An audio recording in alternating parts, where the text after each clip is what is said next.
Period অবস্থায় মুখস্থ সূরা বা কোরআনে কারীম থেকে তেলাওয়াত করা যাবে কিনা? পিরিয়ড অবস্থায় কোরআন তেলাওয়াত করার ব্যাপারে জমহুর বা সংখ্যাগরিষ্ঠ ইমামদের মত হলো মা বোনরা পিরিয়ড অবস্থায় কোরআন তেলাওয়াত করবেন না।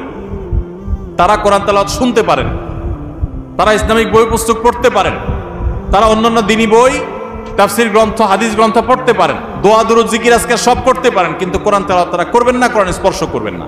এটা হলো জমহুর এবং সংখ্যাগরিষ্ঠ ইমামদের মত। আমার বাবা একজন ব্যবসায়ী, তিনি ব্যবসায় হারাম করেন। আমি ঠান্ডা মাথায় অনেক করে বুঝিয়েছি, এর কারণে আমাকে দোকান থেকে বের করে দিয়েছেন। এখন এই ব্যবসার টাকা কি আমি খেতে পারবো? আমার জন্য কি হারাম হবে?